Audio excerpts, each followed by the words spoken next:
Well, what did I say? Did I say 1:45? I said 1:45 because I had to make biscuits. I'll go wait till y'all log on because it was at 1:44. I'll give you a minute. Hi, it's Alison. Yes, it's Alison in the living room again. Yes, we're gonna be it's still by the shores of Silver Lake. We just started it, and they just got to railroad camp. We're doing railroad camp. But what is today? What is today? Today is Thursday and the 14th. Yes, it is. Yes, it is. And what does that mean? It means so many things. But you see, Thursday, May 14th is many things. It is National Decency Day. So I'll get it together and try to be decent to each other. It is also, oddly and conversely to decency, National Dance Like a Chicken Day. National Dance Like a Chicken Day. Don't know. Never danced like a chicken myself. Okay. National Underground America Day. I'm not even sure what that means, but I'm not supposed to. It's underground. I don't know. National Buttermilk Biscuit Day. Yes, and that is why I was late, because far be it from, remember we did molasses snow candy one day, and we did cornbread, and we've done several thematic treats with the thing. Yes. Did I make biscuits? Yes. Oh, here's a good one. Here's a big one. I can hold up to the camera. Look at that. That came out nice. Look at it. Golden brown. Look at that. It's like out of a movie. Look at it's like a fake TV biscuit. No, it's real. I used the Trader Joe's buttermilk biscuit. It's Buttermilk Biscuit Day specifically. I used Trader Joe's buttermilk biscuit mix, kind of whole wheaty. And the recipe says you take their biscuit mix, which already has like some shortening in it, but you put butter. You take real butter, and you use a pastry cutter or a fork. But you get your butter in the floury mix, the mix. And then you add milk. And then you dump it on some, like a cutting board with a lot of flour and roll it out. And you don't need a biscuit cutter. I used a drinking glass. It's perfectly good. And I made this. Oh, yeah. Yes, that totally worked. Man, this is good. I have to do this more often. So it is Buttermilk Biscuit Day, and I do have a little Brummel and jam. I have jam. You guys like jam? Marmalade and jam. I'm going to put a little bit of like buttery stuff here. This is that Brummel stuff. I like that. It has the yogurt in it. It tastes good. Yum, yum, yum, yum, yum, yum, yum, yum, yum, yum, yum. Terrible. I'm making a mess. Terrible. Well, there. We have indeed tried the biscuits. Wait, we totally need jam. Do we need jam? We so need jam. Traders, again. We love the Traders. I got this at Traders. Oh, it was Bon Maman. Bon Maman is French. It is French. Therefore, it is delicious. And it is jam. It is Frenchy, intense strawberry fruit spread. More fruit, 39% less sugar. What an odd number. Not like 50% yet less sugar.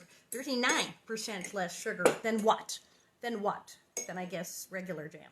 I don't know. Let's see. It's like more strawberries, less sugar. Can't be bad.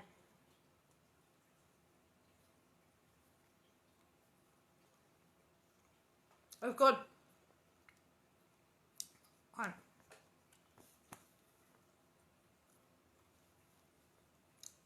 I do actually. National Caesar Day in Ontario, Canada. Hi, Canada.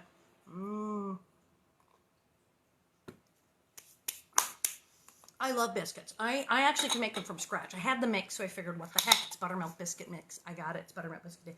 But I do make things sometimes from scratch. I can do that. Also, quick one. I'm going to read. But Angela, who sent me the Christmas candy, she sent the Christmas candy, and it was a hit. So she said, well, I'll just go back to the candy store. And look at this. It's in a plastic butterfly. It's in a plastic butterfly. It's M&M's. You go, oh, that's pretty cool, pink and blue M&M's. Girl.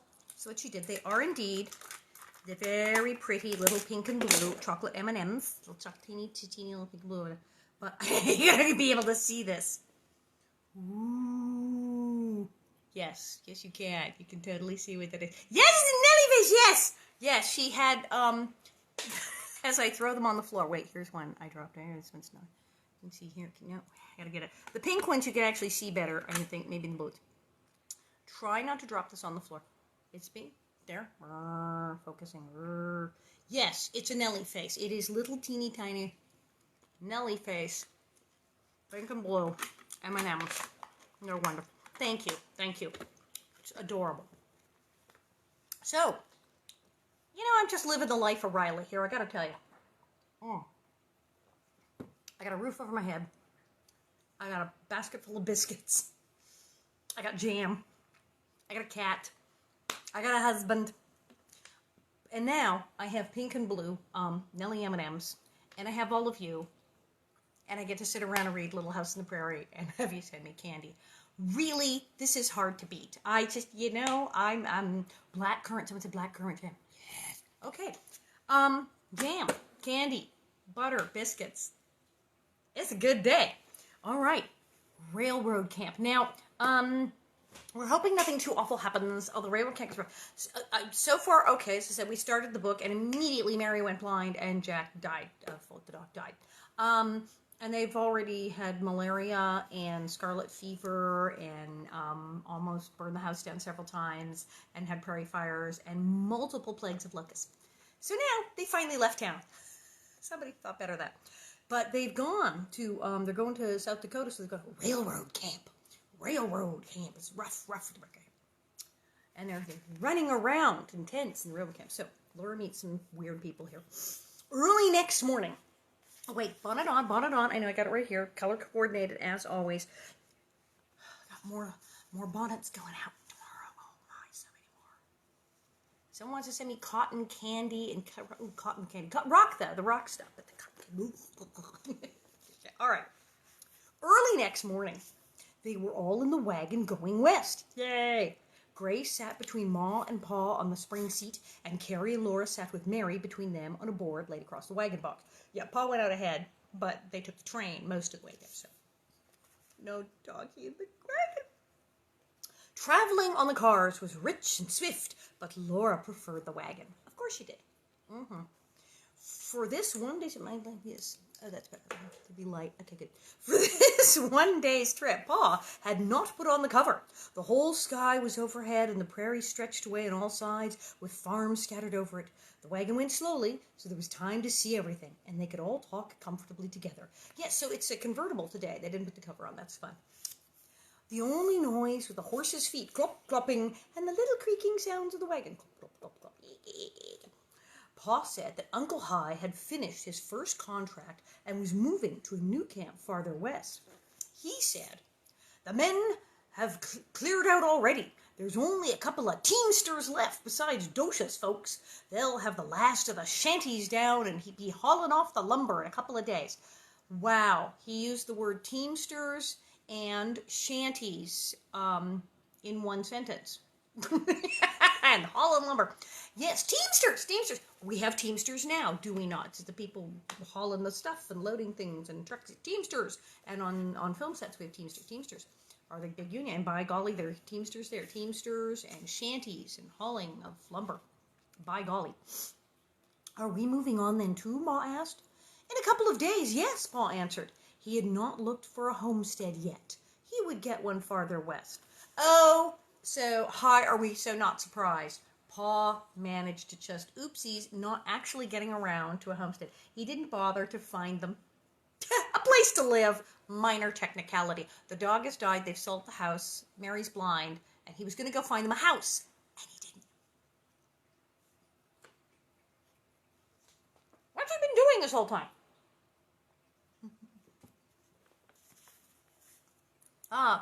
Je ne comprends rien.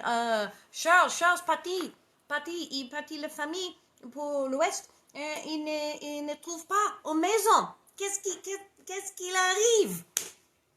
There, that's the French version of that. No house. Laura did not find much to see out loud for Mary. The horses followed the road that went straight across the prairie.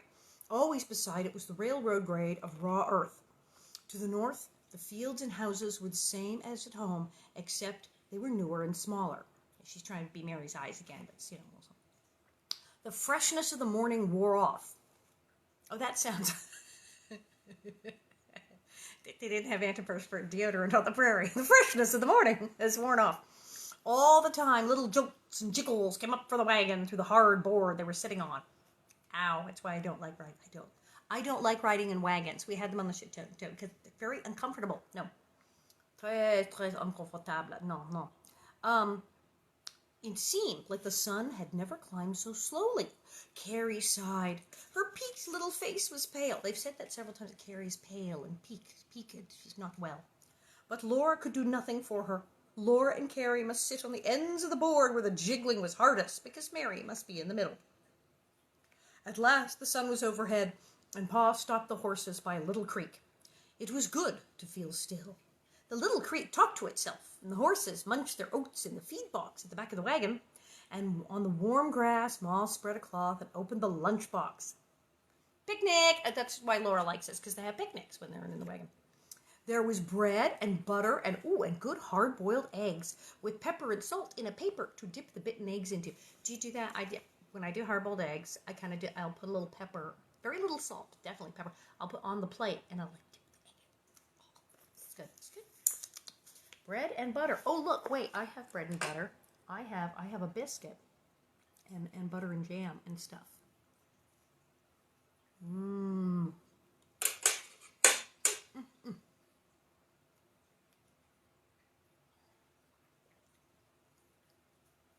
So good.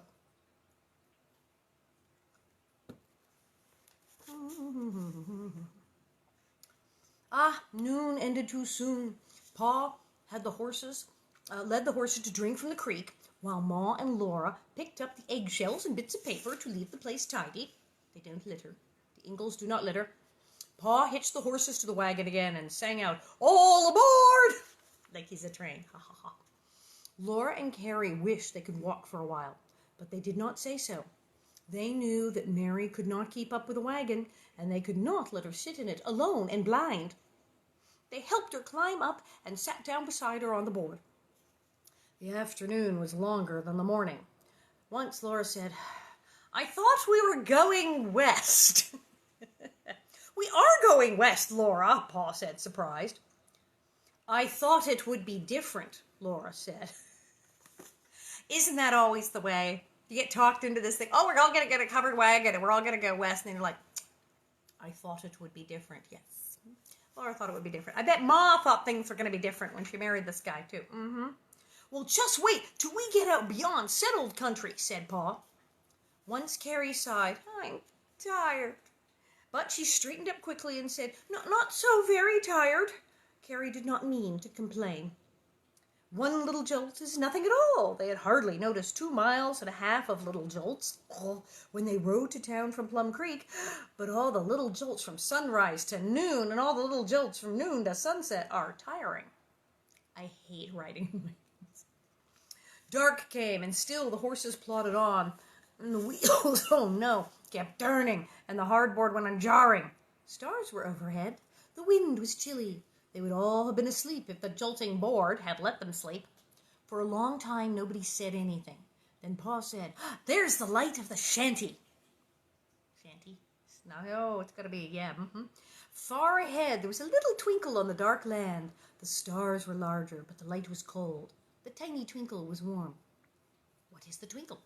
"It's a little yellow spark, Mary," Laura said. "It's shining from far away in the dark to tell us to keep on coming. There's a house there, and folks." "And supper," said Mary. "Aunt Docia's keeping supper hot for us." Very slowly the light twinkled larger. It began to shine steady and round. After a long time, it was square-cornered. "It's a window."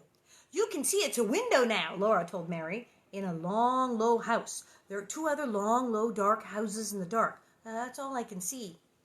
"That's all of the camp," Pa said. He told the horses, "Whoa." The horses stopped right then, without another step. The jiggling and the jolting stopped. Everything stopped. There was only the still, cold dark. The lamplight flared out of a doorway, and Aunt Dosha was saying, "Come right in, Caroline and girls. Hurry, put up your team jars. Supper's waiting." Yay, Aunt Dosha. Food, yay. The chilly dark had settled in Laura's bones. Ugh. Mary and Carrie moved stiffly, too. They'd been sitting in a wagon for like 9 hours going, yeah, no, your bones, you'd be totally cramped up. Poor things. Carrie moved stiffly, too. So they stumbled, yawning. In the long room, the lamp shone on a long table and benches and rough board walls. It was warm there and smelled of supper on the stove. Oh, yay. Aunt Dosha said, "Well, Lena and Jean, aren't you going to say anything to your cousins?" "Oh, how do you do?" Lena said. Laura and Mary and Carrie all said, "How do you do?" Jean, or shall we say Jean, I'm not sure, I think he's Jean. Jean was only a little boy, 11 years old. But Lena was a year older than Laura. Her eyes were black and snappy. Snappy? Uh-oh. Lena's a bit snappy. And her hair was black as black can be, and it curled naturally. The short wisp curled around her forehead, the top of her head was wavy, and the ends of her braids were round curls. Laura liked her. She's snappy and has cool curly hair. She's cool. "Do you like to ride horseback?" she asked Laura. "We've got 2 black ponies. We ride them, and I can drive them, too. Jean can't because he's too little. Pa won't let him take the buggy, but I can, and tomorrow I'm going for the washing, and you can come if you want to. Do ya?" "Yes," Laura said, "if Ma'll let me." She was too sleepy to ask how they could go in a buggy for the washing. She was so sleepy she could hardly stay awake to eat supper. Uncle Hi was fat and good-natured and easygoing. Aunt Dosha talked very fast. Uncle Hi tried to calm her down, but every time he tried, "Aunt Dosha, oh, talk faster." Like my Auntie Marion and my Uncle Beach. She was angry because Uncle Hi had worked hard all summer and had nothing to show for it. Oh, he sounds like Pa Ingalls. These Ingalls. Why, he's as bad as Charles.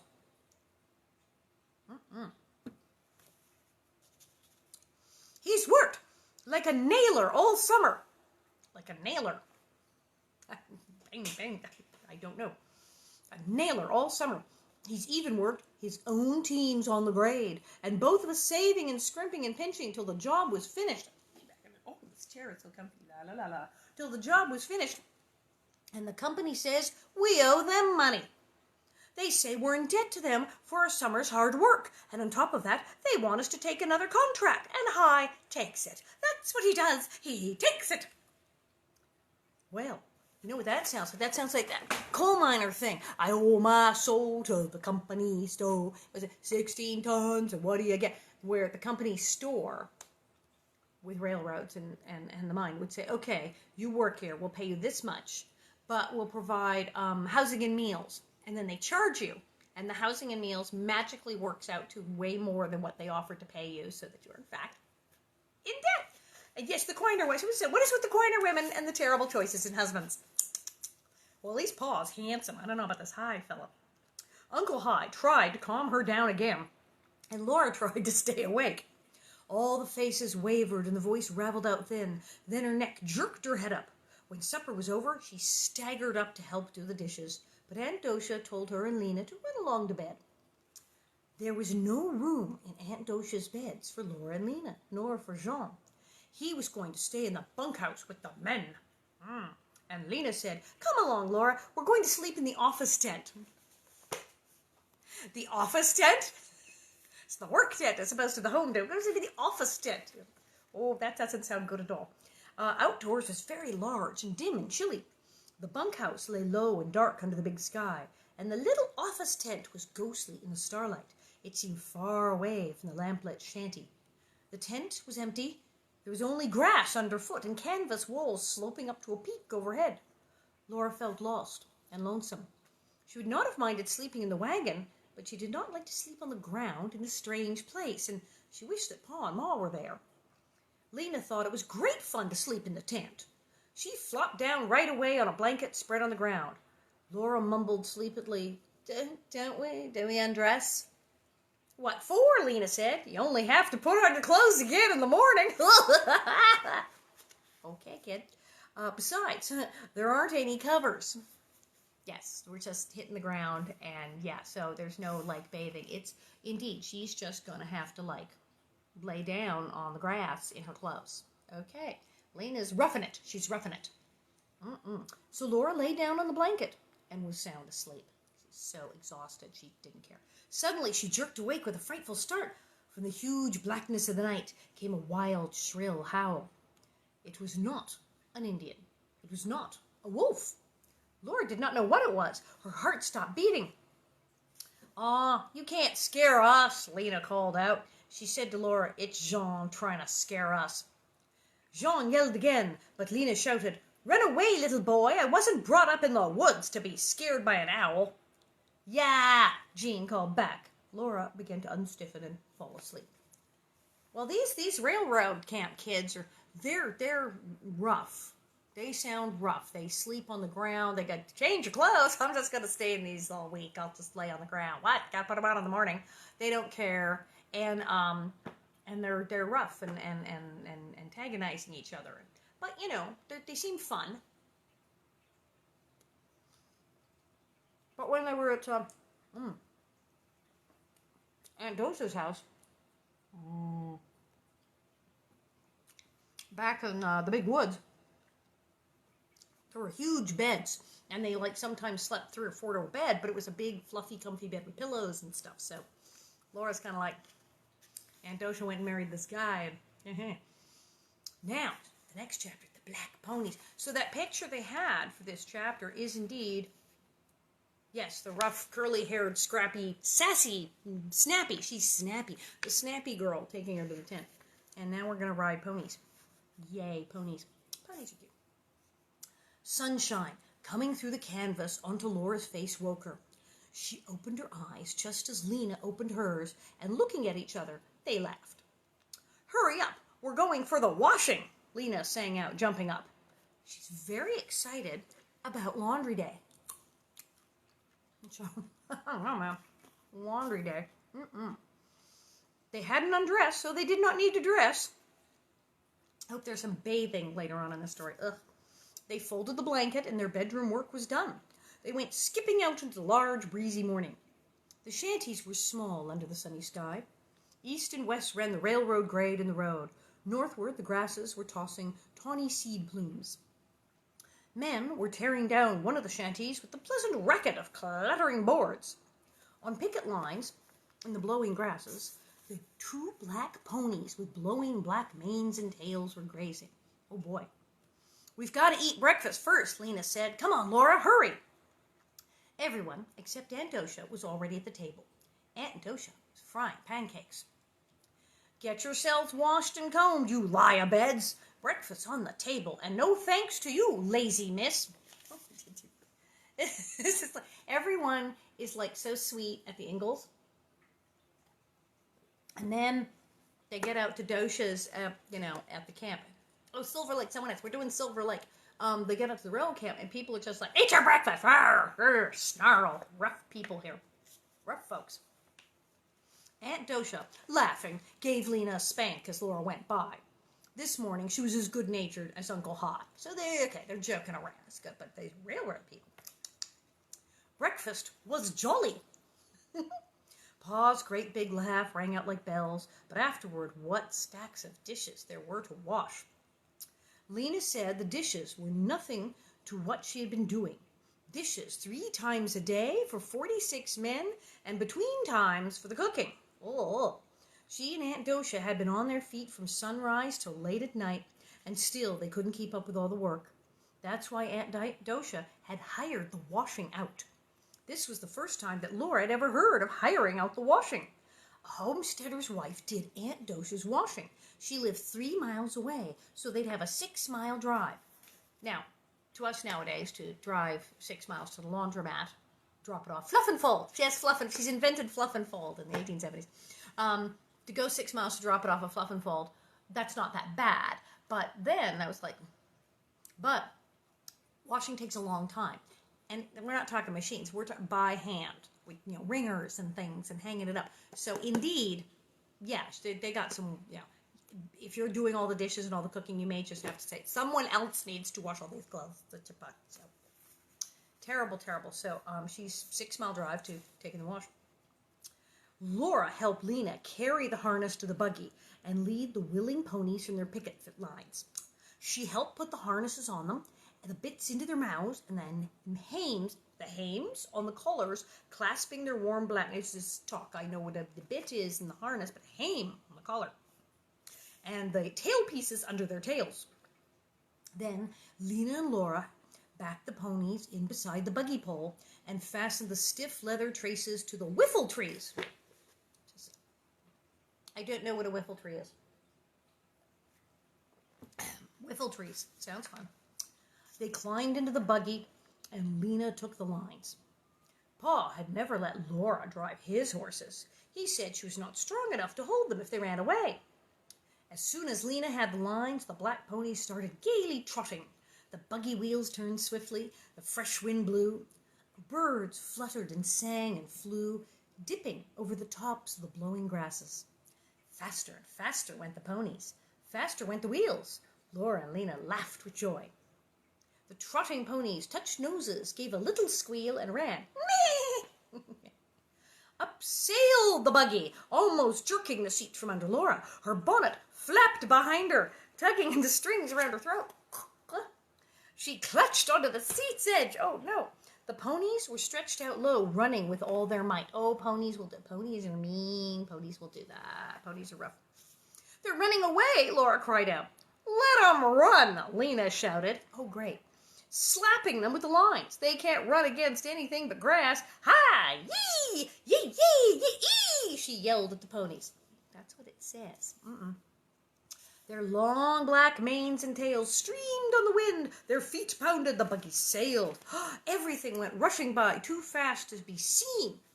And then it gets even weirder. Lena began to sing. Now, this gets very crazy because you don't really hear Laura singing. Pa does like all the singing. Ma sings him. But these are train yard folk. I know a young man fair to see. Take care, oh take care. And he can very obliging be. Beware, oh beware. Uh-oh, it sounds like a naughty song. Is this a naughty song? Because remember it said she's snappy. Laura had not heard the song before, but she was soon singing the refrain with all her voice. Take care, dear girl, he's a-fooling you. Take care, take care. Trust him not, he won't prove true. Beware, beware. Hi, yee, yee, yee, yee, yippee, yee, they yelled. But the ponies couldn't go faster. They were going as fast as they could. I wouldn't marry a farmer, Lena sang. He's always in the dirt. I'd rather marry a railroad man who wears a striped shirt. Ah! I'm liking this. This girl's gone wild, 1800 style. Oh, a railroad man, a railroad man, a railroad man for me. I'm going to marry a railroad man, a railroader's bride I'll be. I guess I better breathe them, she said. She pulled at the lines till that she made the ponies trot, and then they slowed to a walk. Everything seemed quiet and slow. I wish I could drive, Laura said. I've always wanted to, but Pa won't let me. You can drive a ways, Lena offered generously. Just then the ponies touched noses again, squealed, and ran. I love that the ponies decide to do this. They don't just run. The ponies go, hey, what do you say we do about 60 miles an hour now? Okay, and off they go. They touch their little noses and they squeak, and then they take off. But they consult. The ponies consult each other before they do this. Loving it. You can drive on the way home, Lena promised. Singing and whooping, they went racing on across the prairie. Every time Lena slowed the ponies to get their breath, they got it and ran again. In no time at all, they reached the homesteader's claim shanty. Well, I guess if you got to drive all the way to the 1800s laundromat, you want to, go fast. It was a tiny room, boarded up and down, and its roof sloped all one way, so it looked like half of a little house. It was not as big as the wheat stacks beyond it, where men were threshing wheat with a noisy, chaff-puffing machine. The homesteader's wife came out to the buggy, lugging the basket of washing. Her face and her arms and her bare feet were as brown as leather from the sun. Her hair straggled uncombed, and her limp dress was faded and not clean. Oh, she's doing everybody else's laundry, but her dress is faded and not clean. This sounds rough. You must excuse the way I look, she said. My girl was married yesterday, and here come the threshers this morning in this wash to do. I've been hustling since before sunup, and here's the day's work hardly started. My girl not here anymore to help me. Oh, someone just posted, like, oh, look out, upcoming pages, child abuse, because it's the 1800s, and these homesteaders are even rougher than the railroad folk. So, I think they done married off the daughter, maybe a little too young. Oh, did I write? No, I stunt double. I can't ride a horse. I cannot ride a horse. Hopeless. Do you mean Lizzie got married? Lena asked. So this is her little friend that she knows. She's like, she didn't know. She wasn't invited to the wedding. Apparently wasn't a big deal because now they're back to like doing laundry, doing this stuff. And Lena's like, wait, this is my friend. She didn't mention she was getting married. They didn't get invited to the ceremony. Seems like a bit of a surprise. Oh yes, Lizzie got married yesterday, Lizzie's mother said proudly. Her pa says 13's pretty young, but she's got her a good man, and I say it's better to settle down young. I was married young myself. Ah! 13. Oh boy. I mean, nowadays, 17, 16, people are like, woo, woo, no. People look askance at 16 or even 18. I mean, people in their 20s, it's like, you sure? You might be too young. 13, no, that's child bride. That's totally like, no. It's like, hey, at 13, you're getting married. No, it's a bad idea. And you know it's actually a terrible idea then. They just, If you wish to Google it, yes, child marriage is actually legal in like 40 states. Yeah, they just passed a law the other day. One of the states, they just finally said, no, you really can't get married until you're like at least 16. Because with parental consent, they were marrying off 12-year-olds in the 21st century. So, yeah, people still do. Scary. She found a good man. Oh, dear. Is he 14? I think we don't know. Okay. Laura looked at Lena, and Lena looked at her. On the way back to camp, they did not say anything for some time. Then both spoke at once. She was only a little older than I am, said Laura. And Lena said, I'm a year older than she was. They looked at each other again, almost scared look. Then Lena tossed her curly black head. She's a silly. Now she can't ever have any more good times. Laura said soberly, no, she can't play anymore now. They're saying this girl's their age, and they're going, but how will she play? Like, go play baseball. She's married. Obviously, if they're talking about this girl's like way too young to be getting married. They're talking about, yeah. Even the ponies trotted gravely. After a while, Lena said she supposed that Lizzie did not have to work any harder than before. Anyway, now she's doing her own work in her own house, and she'll have babies. Not dude. Well, Laura said, I like my own home, and I like babies, and I wouldn't mind the work, but I don't want to be so responsible. I'd rather let Ma be responsible for a long time yet. And besides, I don't want to settle down, Lena said. I'm not ever going to get married, or if I do, I'm going to marry a railroader and keep on moving west as long as I live. So, yeah, Lena's like, forget the whole thing. Laura is sensibly going, well, gosh, I like babies, but I'm 13. So, no, we're not getting married and having babies at 13. Yikes. But yeah, Lena's like, in fact, I am never getting married.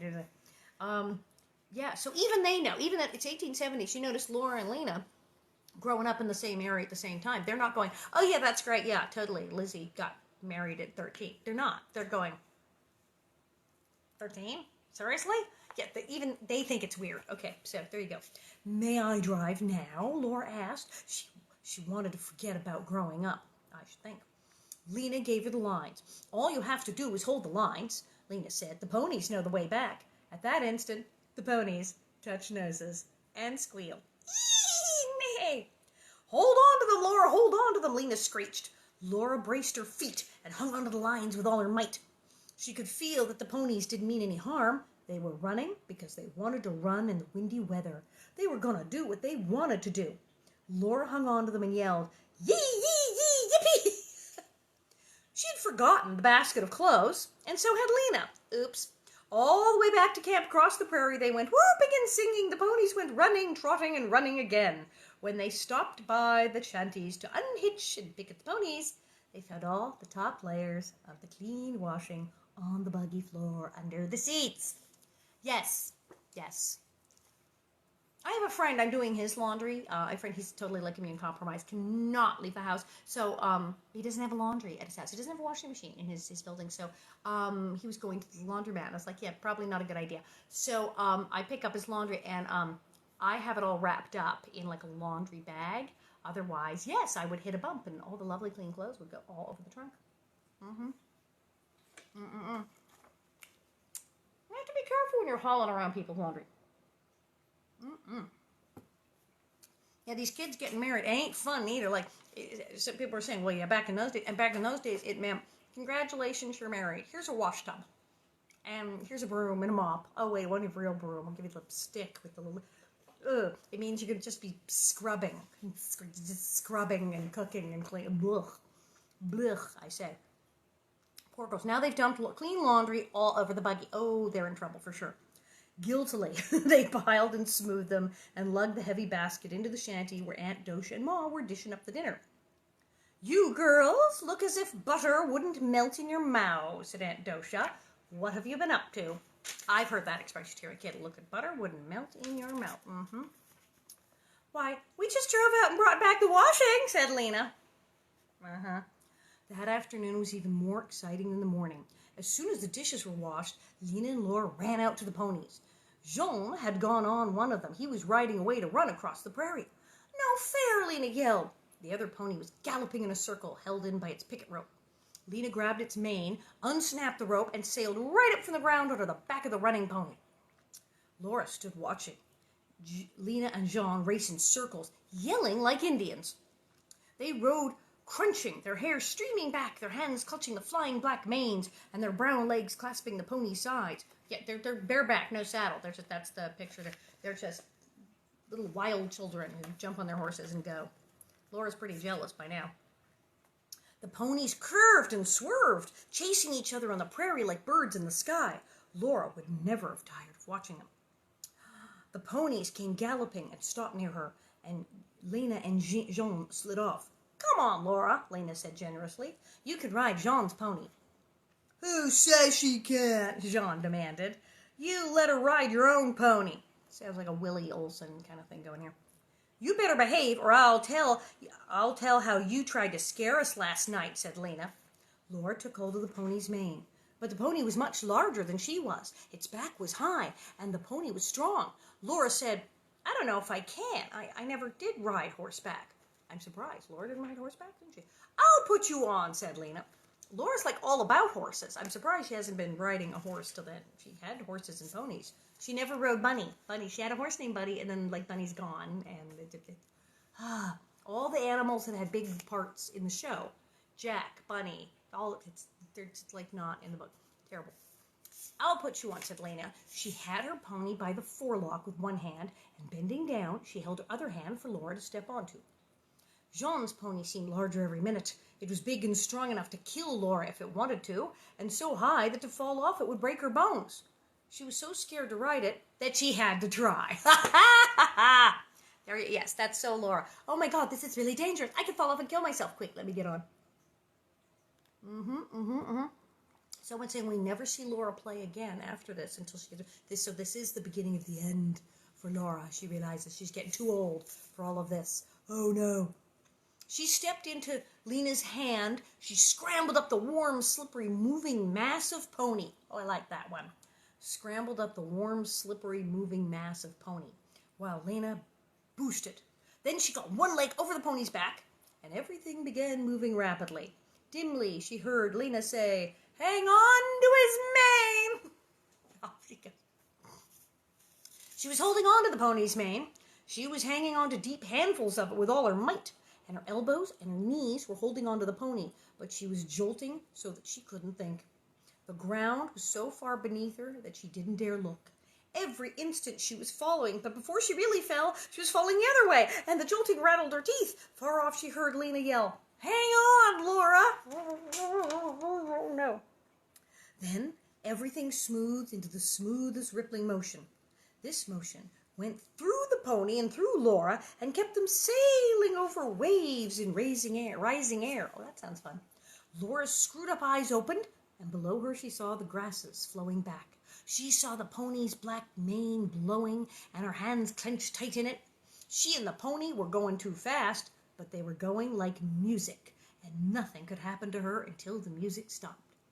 Ah, see, this is how teenage girls get hung up on horses. Happens every time, except to me. Can't stand the things. I'm like, horses, no. Lena's pony came pounding along beside her. Laura wanted to ask how to stop safely, but she could not speak. She saw the shanties far ahead and knew that somehow the ponies had turned back toward the camp.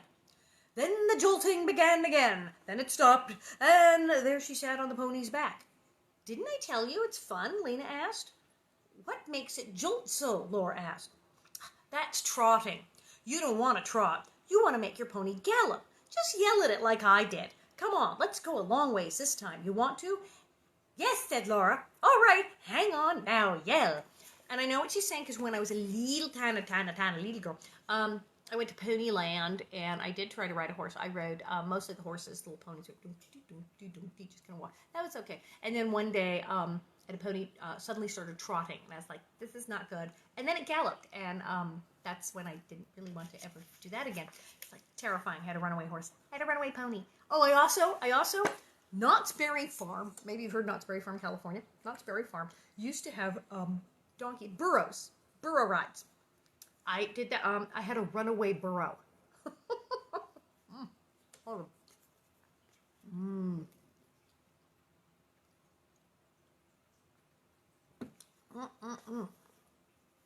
Runaway burro. Yeah, usually they're very slow. I got the runaway burro. It's terrifying. So no, I'm just not good with that whole horsey donkey riding business. Not happening. So they're going to yell and run. That was a wonderful afternoon.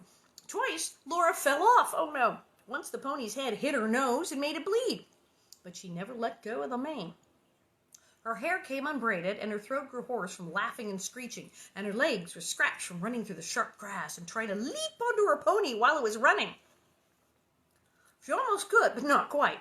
And this made the pony mad. Oh no. Lena and Jean always started the ponies to running and then swung up. They raced each other from the ground, trying which could sooner mount and reach a certain mark. They did not hear Aunt Dosha calling them to supper. Pa came out and shouted, "Supper!" When they went in, Ma looked at Laura in shocked amazement and said mildly, "Really, Dosha, I don't know when Laura's looked so like a wild Indian." "Oh, she and Lena are a pair," said Aunt Dosha. "Well, Lena hasn't had an afternoon to do as she liked since we came out here, and she won't have another till summer's over." Rough. Well, there. The next one is The West Begins. They will finally be in the West. That was like scary. Do you guys ride horses? You people like horses? I don't know. Like I said, we had all these horses on the show. They were like constantly there. But like some people knew how to ride. Like Melissa Gilbert can ride a horse. She can totally ride a horse. She would sometimes say, "Can I ride? Can I?" And they mostly the guys with the horses told us no, because they were kind of like Western horses. Let's run into the sunset. And they were pretty big and rough, so they would let her under supervision ride around a little bit. But she could physically. They didn't let her do the stunts, like the race. That was absolutely professionals do that. But she could ride it. She could get on a horse and say, "Giddy up," and go around and stuff. Like I said, I'm sitting on the horse, and four guys, the crew members, are holding the horse's legs, and I'm going, hopeless. Frau Blucher! Yeah, can't do it. Still can't. I'm not quite terrified of horses anymore. My friend Harlan, my publicist actually, he took me out to a horse riding place here in LA, and he's like super, super good. He's like a cowboy. He's like a cowboy and a publicist. And he took me out, and he used to teach kids to ride at a camp and everything. So he actually said, "Okay, you do this and you do that," and like taught me so that I at least wouldn't be like petrified at the sight of a horse. And so we rode around very slowly for a couple hours, like basically learning how to sit on a horse and not fall down or anything.